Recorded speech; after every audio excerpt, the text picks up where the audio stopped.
There is a first of its kind home that is being built just south of Mankato to help veterans get their lives back on track. In Winnebago, the Bravo Zulu House will be the first all-military sober home for veterans with PTSD. Bravo Zulu means job well done in the military. Here to tell us all about it, ahead of the grand opening, which is later this month, is Lieutenant Colonel Sam Andrews and Pam Krill. Thanks for joining us, you two. Hi. Good seeing you. Good to see you. Thanks for having us. Appreciate you having here. This is incredible. Thank you. How did this idea come to be?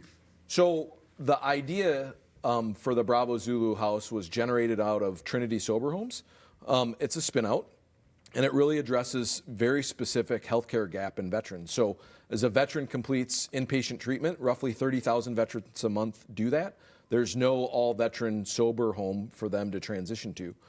And so that gap in care is going to be closed by the Bravo Zulu House. What we've learned from the VA is about 90% of the veterans who are receiving some sort of mental health treatment also suffer from substance abuse disorders. And so as they transition out of that inpatient treatment program, they've got a safe place to land to rebuild their lives at Bravo Zulu House. Wow. Pam, tell us a little bit about the house. Well, the house is set up. It's going to be able to house 12 veterans that are coming out. We will have one person that will be there living as a house manager, just to be able to deal with any of the concerns or issues that come up with the home itself. But it's located on a small 5-acre property in southern Minnesota.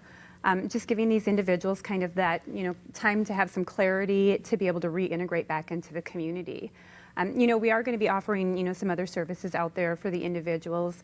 Obviously, we are looking at, the animal therapy and bringing in dogs, and we are partnering with one of our local Paws for Cause members there in the community who will be able to interview our veterans and kind of recommend what dog would best suit that individual. I mean, whether someone is looking for a golden retriever or maybe they're more well suited for a Dachshund. We want to make sure we're cognizant of what the veteran's need is and which, dog would be a best partner for them. And then we're also looking at putting in a hydroponic farm, to be able to give the veterans a little bit of sense of purpose while they're out there to, Sure. grow, garden, and do some of those fun things. And then also looking at having them get jobs while they're there. So partnering with some of our local employers, who would be willing to bring in those veterans while they're there in the house. Where do folks go when they're without the Zulu House? Where were people going once they completed the inpatient? I mean, were they just, okay, good luck? Quite Literally. quite literally on their own. So like I mentioned, 30,000 veterans exit 15,000 treatment facilities every month. And there are about 20,000 sober homes in the nation, and they're all for-profit. And I don't know if you know this, it's pretty staggering. $571 million is what the VA spends on mental health care a year. We've lost 6,500 service members every year, so roughly 120,000 since 9/11 started, and contrasting that with combat operations, tragic losses of only 7,500. So huge gap in care.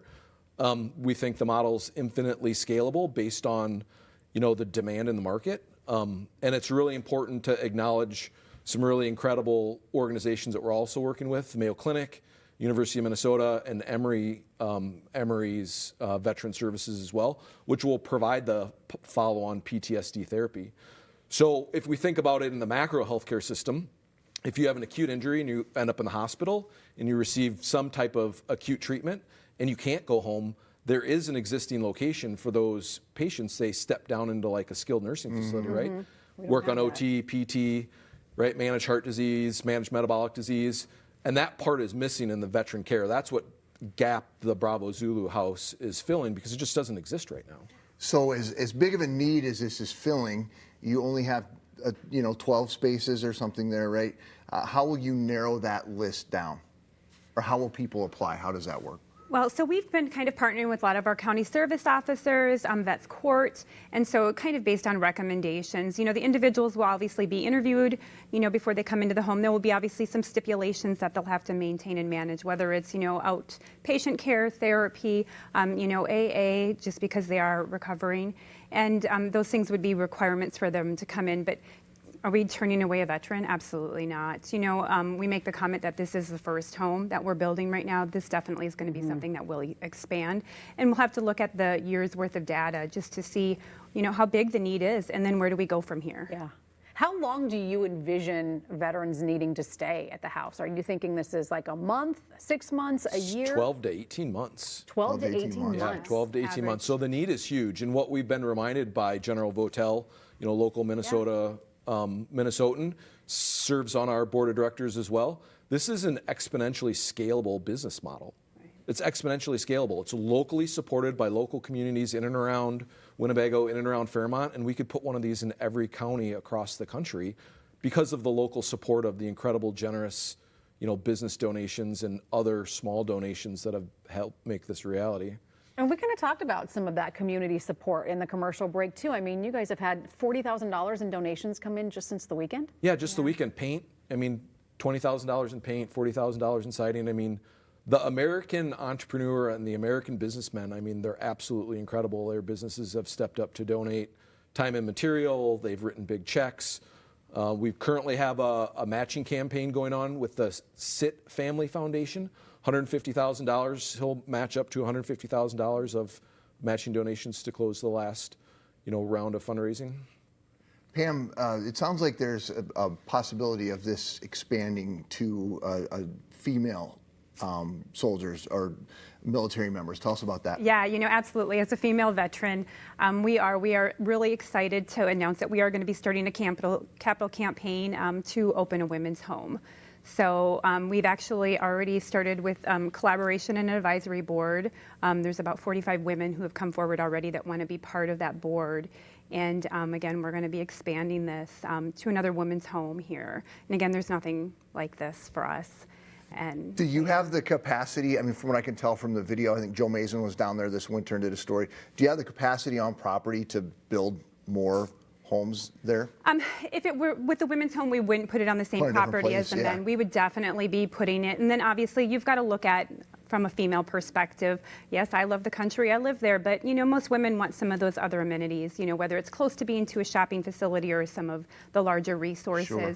So, we would be looking at something probably not so much in the rural setting, maybe a little bit more in the urban suburb areas, but absolutely. What's the need like for women?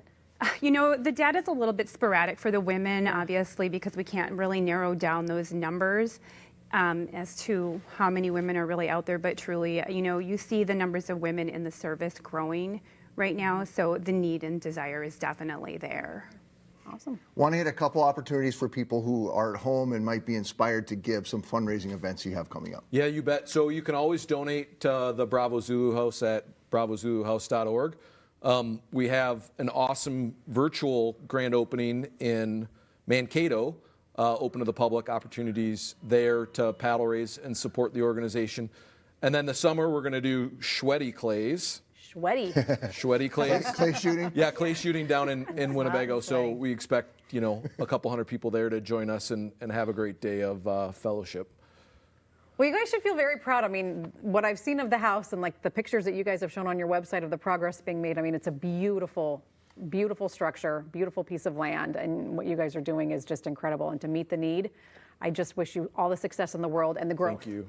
Thank you for having us. Thank you for letting us tell our story. It certainly is a need out there. Well, thank you both for your service. Thanks for what you're doing. For what you're doing. We are going to post a link so you can learn a lot more information about the home, so you can donate right on our website at minnesotalive.com.